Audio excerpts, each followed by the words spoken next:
cerita dari orang-orang tua di Lima Kaum bahwa Masjid Lima Kaum adalah masjid tertua yang pertama kali dibangun di Kabupaten Tanah Datar pada tahun 1650 Masehi. Lokasi masjid ini berada di Gantiang, Kelurahan Balai Batu, Kecamatan Lima Kaum, Kabupaten Tanah Datar, Provinsi Sumatera Barat. Jarak masjid ini adalah 40 meter dari Jalan Raya Batu Sangkar via Kabupaten Padang Panjang atau 5 km dari ibu kota kabupaten dan 96 km jarak dari Kota Padang, ibu kota provinsi. Lokasinya persis berada di tengah-tengah nagari Lima Kaum yang dikelilingi oleh 5 jalan menuju ke masjid.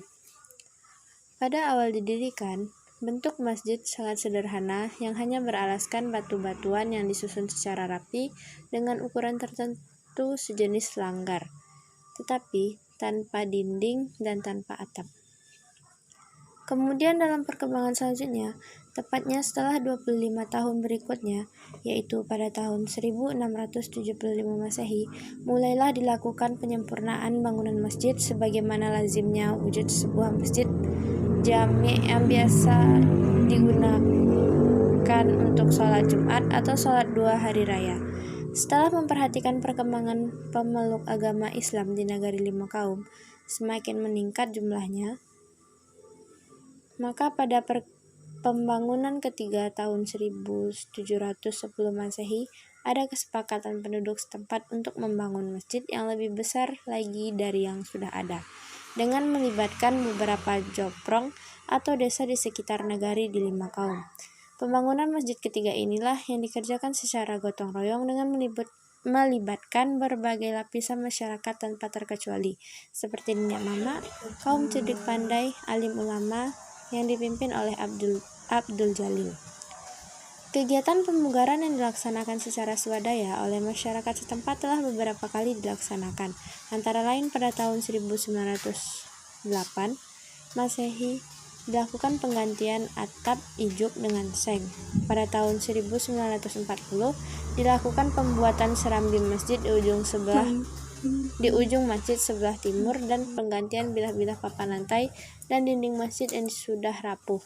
Pada tahun 1937 dilakukan pembuatan loteng untuk menghindari gangguan kelelawar.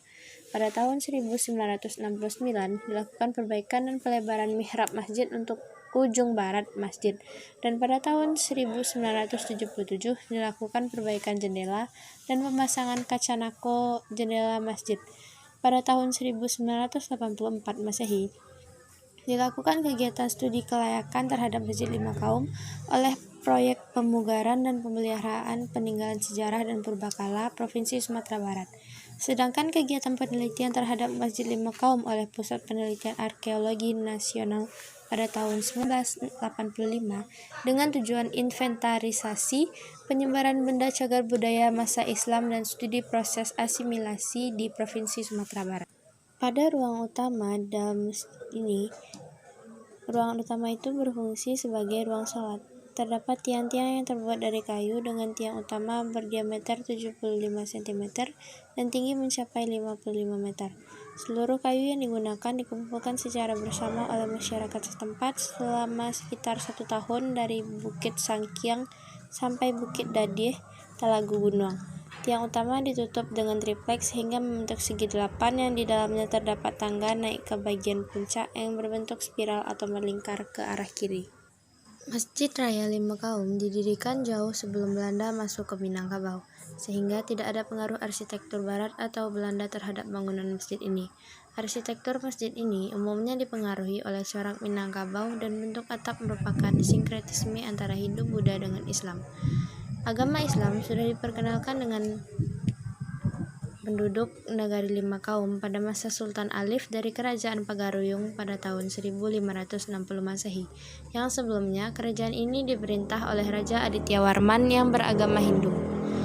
Oleh karena itu, pada masa Kesultanan Alif sudah ada penduduk nagari Lima Kaum yang beralih kepercayaan dari Hindu ke Islam. Kemudian diperkuat lagi penyebaran agama Islam oleh Syekh Burhanuddin. Setelah beberapa tahun beliau kembali belajar dari Syekh Abdul Rauf Al-Singkel di Aceh. bekerja sama dengan para sultan dari kerajaan Pagaruyung. Kemudian Syekh Burhanuddin memperkenalkan bentuk arsitektur masjid yang dikembangkan oleh para wali di tanah Jawa. Di antaranya masjid memiliki atap tumpang dan tiang sokoguru. Terdapat makam di bagian utara, mihrab berbentuk segi empat berukuran 240 dikali 120 dikali 75 cm yang terbuat dari bahan batu merah yang disemen. Bertuliskan huruf Arab, Melayu, angka 1324 Sanah, wafat Al-Haji Hasan bin Basit Datuk Bashir, 15 Jumadil Akhir, dan makam kedua berukuran 260 dikali 120 cm. Nisan terbuat dari batu kali berbentuk oval, ukuran 31 cm, tinggi 70 cm.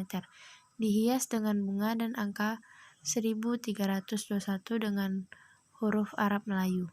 Makam bagian selatan berukuran 100 dikali 210 cm, tinggi 65 cm. Nisan tersebut dari kayu bertuliskan huruf Arab Melayu. Wafat pada 15 Syawal tahun 1331, Haji Husain bin Ismail. Selain itu, juga terdapat sebuah kolam penampungan air. Sekian video dari saya. Video ini saya buat untuk memenuhi tugas UAS mata kuliah Sejarah Peradaban Islam.